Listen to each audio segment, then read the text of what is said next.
नहमदुहु व नसल्ली अला रसूलिहिल करीम अम्मा बाद। पिछले लेक्चर में रोज़े के 15 तिब्बी फ़ायदे मैंने बयान किए थे। तो रोज़े का 16वां बड़ा फ़ायदा ये है कि रोज़ा इंसान के दिमाग की हिफाजत करता है। वो इस तरह कि रोज़े की हालत में ब्लड सर्कुलेशन तेज़ हो जाती है और खून का गाढ़ापन ख़त्म होकर खून पतला हो जाता है, और अगर कोई क्लाट वगैरह बन रहा हो तो वो ब्लड सर्कुलेशन की तेज़ी की वजह से ख़त्म हो जाता है और ब्रेन हेमरेज का ख़तरा टल जाता है। रोज़े का 17वां बड़ा फ़ायदा ये है कि रोज़ा नुकसानदेह प्रोटीन की पैदावार को कम कर देता है और रोज़े की हालत में 10-12 घंटे ग़िज़ा बंद होने की वजह से जिस्म में मौजूद जमा शुदा प्रोटीन खर्च होती रहती है और ख़तरनाक प्रोटीन की पैदावार को रोकता है और इंसानी जिस्म को सेहतमंद बना देता है। रोज़े का 18वां बड़ा फ़ायदा है promotes a healthy stress response, यानी हार्मोन सिस्टम को एक्टिवेट करके सेहतमंद जज्बाती बरअंगेख्तगी पैदा करता है। रोज़े का 19वां बड़ा फ़ायदा है कि अगर किसी को कोई ज़ख़म वगैरह हो तो बड़ी तेज़ी से मुंदमिल होना शुरू हो जाता है। और रोज़े का 20वां बड़ा फ़ायदा ये है कि इंसानी जल्द की हिफाजत को बेहतर करता है और उसकी नश्व नुमा करता है और इंसानी जल्द के मसामात को खोलता है। उरूक शेरिया जो हैं उनके अंदर ब्लड सर्कुलेशन को बेहतर करता है।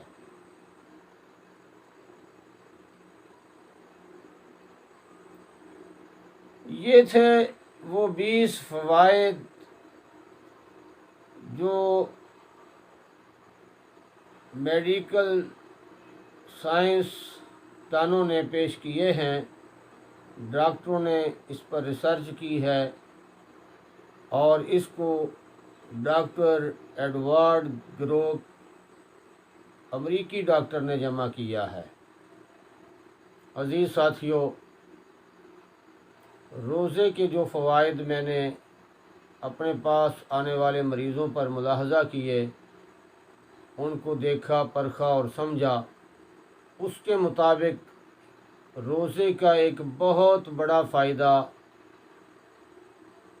क़ुव्वते मुदब्बिरे बदन को फ़आल करना है।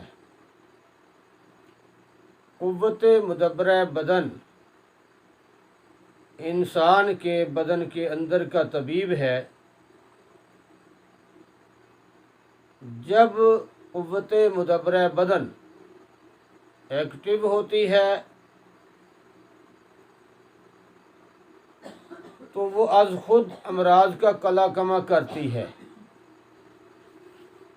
हत्ता कि अक्सर औक़ात दवा की भी ज़रूरत नहीं रहती। क़ुव्वते मुदब्बिरे बदन ही तबीयत की इस्लाह कर देती है और आज़ाए रईसा के अफ़आल को बेहतर करके इंसानी बदन को सेहतमंदी से हमकिनार कर देती है। तबीब जब दवाई देता है तो वो भी दरअसल क़ुव्वते मुदब्बिरे बदन ही की मुआवनत करता है और उसकी मुआवन दवाइयाँ देने से क़ुव्वते मुदब्बिरे बदन अपने फ़ेल की तरफ मुतवज्जे होती है और जब अपना काम शुरू करती है तो शिफा का अमल शुरू हो जाता है। तो लिहाजा ख़ास तौर पर घुटनों और कमर के मोहरों के इलाज के सिलसिले में और गर्दन के मोहरों के इलाज के सिलसिले में और मुख्तलिफ़ चोटों के इलाज के सिलसिले में जो मरीज़ मेरे पास आते हैं उन पर मैंने तजर्बाती तौर पर, रिसर्च के तौर पर इस बात को मुलाहज़ा किया कि अगर उनको कसरत बसियार खोरी से रोका जाए और उनको अगर रोज़े रखवाने शुरू कर दिए जाएं, क्योंकि मेरे नज़दीक बंदे को वैसे ही फाके से मारने की निस्बत ये बात 1000 गुना बेहतर है कि रोज़ा ही रखवाना शुरू करा दिया जाए। ख़ास तौर पर सर्दी के दिनों के अंदर तो रोज़ा लाजमन रखवाया जाए, यानी फ़ाका की बजाय जिन मरीज़ों को फ़ाके की ज़रूरत हो उनको फ़ाका की बजाय रोज़ा रखवाया जाए। तो ये बहुत बेहतर है कि हमा खुरमा और हमा सवाब की एक तरफ उनको सवाब भी हासिल हो और दूसरी तरफ फास्टिंग के तिब्बी फ़वाइद भी हासिल हों। तो बहरहाल कमर और गर्दन के मोहरों के इलाज के सिलसिले में चूँकि नर्वस सिस्टम बहुत मुतासर होता है, नर्वस सिस्टम जिस कदर एक्टिव होगा, फ़ाल होगा, उसी कदर गर्दन और कमर के मोहरों का इलाज भी आसानी से हो जाएगा। तो लिहाजा जब ऐसे मरीज़ों को रोज़ा रखवाया जाता है तो ये नर्वस सिस्टम तेज़ होकर, एक्टिवेट होकर जल्द सेहतयाबी का बायस बनता है। इसी सिलसिले में जिनसी कमज़ोरी के ऐसे मरीज़ जो सर्द मोहरी का शिकार होते हैं और राबता टूटने के शिकार होते हैं, उनका भी अद्वियाती इलाज की बजाय या अद्वियाती इलाज के साथ साथ रोज़ा एक बेहतरीन इलाज है, क्योंकि रोज़ा रखने की वजह से दिमाग जितना हसास होता है और तनकीय दिमाग हासिल होता है और नर्वस सिस्टम जिस कदर एक्टिवेट होता है, इसकी मिसाल और किसी इलाज से नहीं मिलती है। तो लिहाजा ऐसे मरीज़ जिनका ऐन वक्त पर राबता टूट जाता है उसका इलाज, बेहतरीन इलाज भी रोज़ा है। इसी तरह औरतों के अंदर जो सर्द मोहरी का एक मर्ज़ पाया जाता है, जिनसी सर्द मोहरी, तो उसका इलाज भी रोज़ा है। अजीज़ साथियों, इस दौर का एक सबसे बड़ा मर्ज़ डिप्रेशन है, स्ट्रेस है, टेंशन है, जिसकी वजह इंतशार ख़यालात भी है और जिसकी वजह हमा वक्ती मसरूफ़ियात भी हैं। तो रोज़ा इसका सबसे बड़ा इलाज है कि रोज़े के ज़रिए से इंसान को हुजूम ख़यालात से निजात मिलती है, इंतशार ख़यालात से निजात मिलती है और उसके क़ल्ब व जिस्म और रूह का जो है एक नज़म पैदा होता है, एक निज़ाम मरबूत बन जाता है। तो इस वजह से रोज़ा इन अमराज का बेहतरीन और आला तरीन इलाज है। अजीज़ साथियों, इस्लाम, कुरान और हदीस किसी साइंसी तहकीकात का मोहताज नहीं है, साइंसी तस्दीक़ात का मोहताज नहीं है।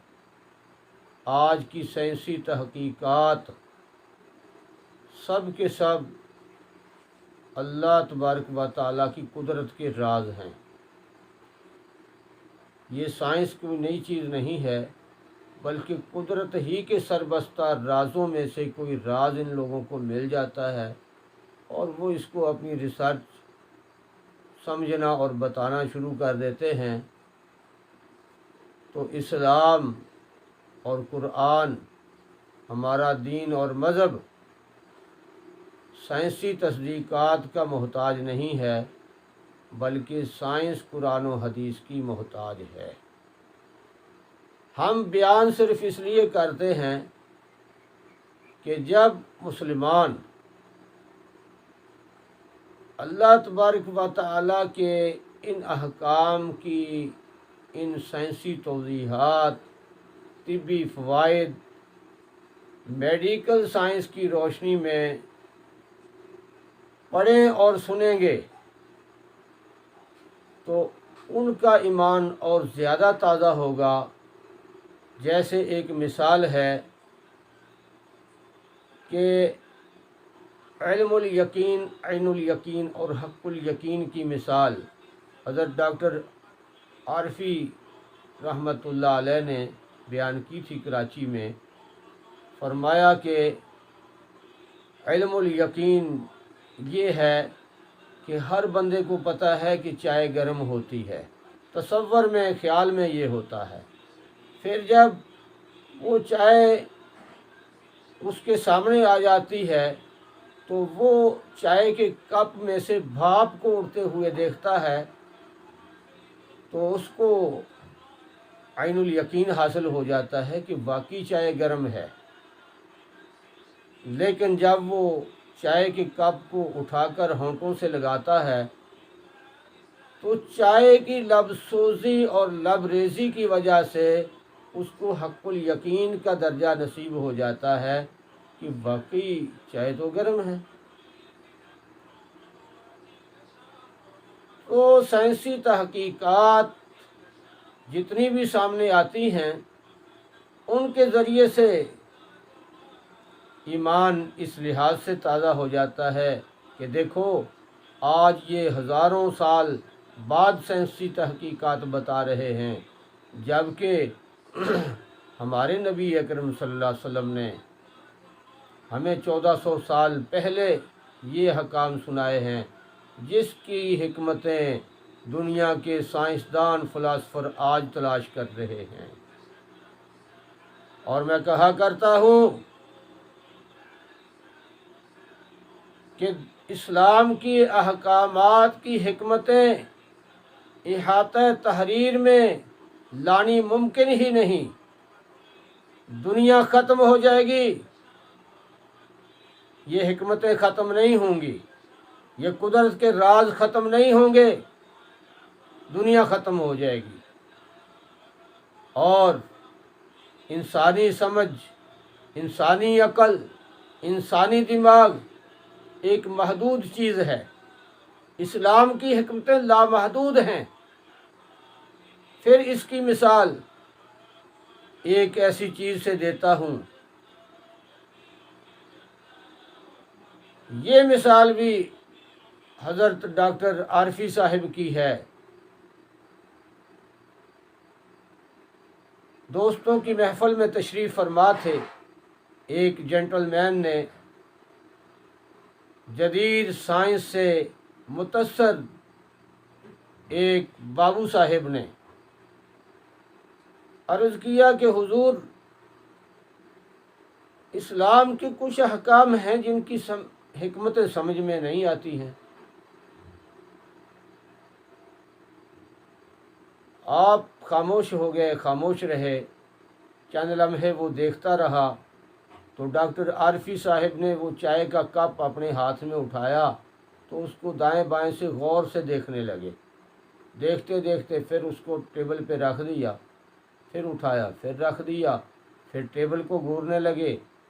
अब वो बंदा परेशान होकर कहने लगा कि हुजूर, मैंने आपसे एक मसला पूछा है और आप कप और मेज़ को ही घूर रहे हैं, इसी को गौर गौर से देख रहे हैं, ये क्या माजरा है।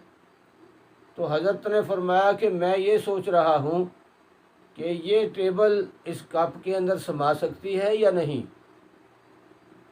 वो बड़े ताज्जुब से कहने लगा कि हज़रत ये कैसे हो सकता है, टेबल इतनी बड़ी है, कप छोटा सा है, इतनी बड़ी टेबल कप के अंदर कैसे समा सकती है, ये तो अकल से ही बाईद तर बात है। हज़रत आरफी साहब ने फरमाया कि अल्लाह के बंदे, मैं भी तो यही सोच रहा हूँ कि तेरा दिमाग, तेरी अकल एक महदूद चीज़ है और अल्लाह ताला के अहकाम, शरीयत के अहकाम, उसकी हिकमतें लामहदूद हैं, वो तेरी महदूद सी अकल के अंदर कैसे समा सकती हैं। तो लिहाजा अल्लाह तबारक व तआला हम सब को अपने फरामीन आलीशान पर ईमान नसीब फरमाए, यकीन नसीब फरमाए, इल्मुल यकीन, ऐनुल यकीन, हक़्क़ुल यकीन के दर्जात नसीब फरमाए। और अल्लाह तबारक व तआला हमें शैतानी नफसानी शुकूक व शुबहात से बचाए। अल्लाह ताला हमारे ईमान को सलामत रखे। व आखिरु दावाना अनिल हम्दुलिल्लाहि रब्बिल आलमीन। अल्लाहुम्मा सल्लि अला सय्यिदिना व मौलाना मुहम्मदिन नबिय्यिल उम्मिय्यिल करीम।